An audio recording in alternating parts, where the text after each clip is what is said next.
Comment bien ancrer ses dessins, c'est ce qu'on va voir dans cette vidéo. Cette vidéo sera en 3 parties. Je vais d'abord te donner pour moi le meilleur matériel pour bien ancrer. Ensuite, je te donnerai 3 conseils hyper importants pour vraiment bien ancrer et avoir les bases de l'ancrage. Et ensuite, je te donnerai un petit entraînement pour progresser rapidement en ancrage qui m'a fortement été utile. Salut tout le monde, moi c'est Malo, vous êtes sur la chaîne Malo Drawing, la chaîne qui aide les dessinateurs débutants à progresser en dessin manga.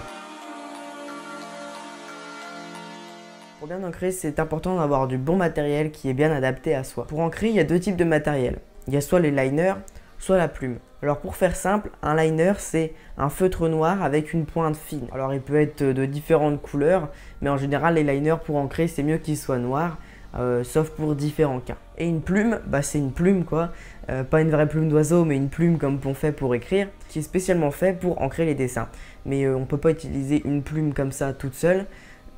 Il faut quand même la tremper dans l'encre de Chine. Donc t'as vu, ça donne un petit côté artisanal quand même. Les mangaka utilisent beaucoup cette méthode d'ancrage. Moi personnellement, je préfère les liners parce que c'est beaucoup plus simple d'utilisation. La plume, il faut la tremper dans l'encre de Chine, il faut faire attention à ce que ça se renverse pas.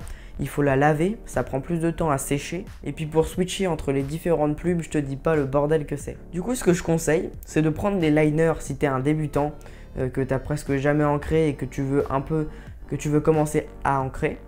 Et puis si tu es un expérimenté et que tu as un peu d'expérience dans l'ancrage, tu peux acheter une plume si tu as envie de faire quelque chose d'un peu nouveau. Alors si tu choisis les liners, sache que peu importe la marque, c'est à peu près tous les mêmes.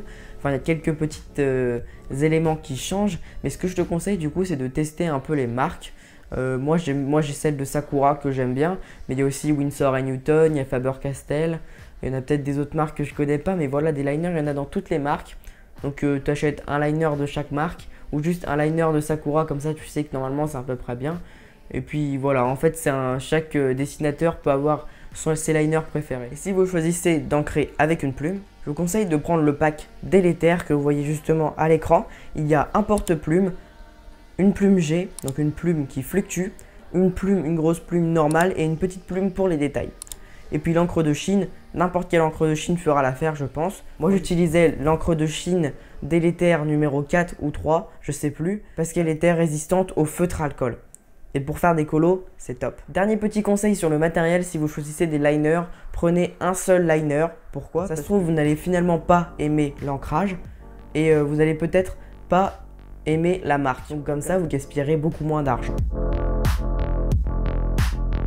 Alors le premier conseil que je peux vous donner, c'est de prendre votre temps. C'est vraiment important de s'appliquer quand on encre parce qu'on peut pas gommer. Ah si je vous jure, hein, j'ai essayé mais ça gomme pas. Et puis aussi pour faire de belles formes. Quand vous allez dessiner lentement, vous allez être plus précis et à réussir à faire de belles formes bien rondes, bien droites, etc. Par contre, attention à ne pas être trop lent parce que sinon vous allez avoir un trait qui est un peu tremblotant. Le deuxième astuce, c'est de repasser plusieurs fois sur son trait. Je pense que c'est le conseil le plus important. Parce qu'en repassant plusieurs fois sur votre trait, vous allez donner du caractère à votre ancrage et il sera beaucoup plus vivant et donc beaucoup plus stylé. Mais ça dépend quand même du dessin que vous dessinez. Il y a des dessins, j'ai pas trop d'exemples en tête, qui seront peut-être plus stylés sans caractère avec des traits bien droits. Attention, pensez bien à appliquer le premier conseil et à prendre votre temps pour éviter que vous dépassez du trait quand vous repassez.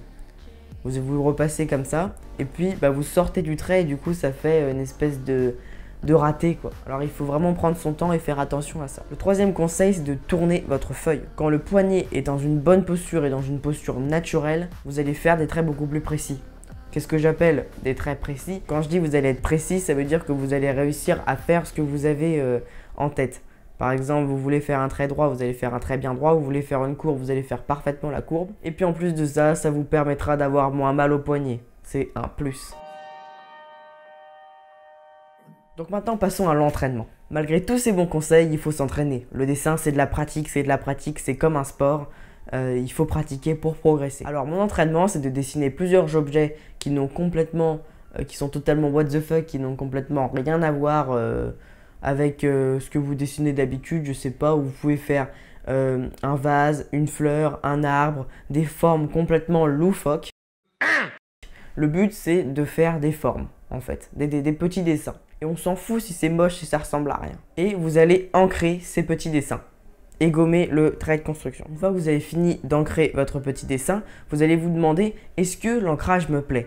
Si oui, vous mettez un petit check et vous essayez de refaire la même chose ou même de vous perfectionner. Mais si l'ancrage ne vous plaît pas, là il va falloir peut-être changer le style, changer la manière de faire ou essayer de plus s'appliquer. Alors cet entraînement, il a deux avantages. Déjà, ça permet de se focus totalement sur l'ancrage parce que les croquis, là, vous allez faire à l'arrache sans trop vous en occuper. Et en plus, ça permet de découvrir un petit peu le style, la manière d'ancrage qui rend le plus stylé avec notre style de dessin. Applique vraiment ces entraînements et ces conseils et reviens me voir sur cette vidéo pour me dire en commentaire si ça t'a aidé. Tu peux liker la vidéo si elle t'a plu et lâcher un petit commentaire pour me dire tes remarques, tes conseils, etc. D'autres vidéos vont s'afficher dans un instant sur l'écran de fin si tu veux plus de contenu de ton youtubeur favori. Allez, ciao!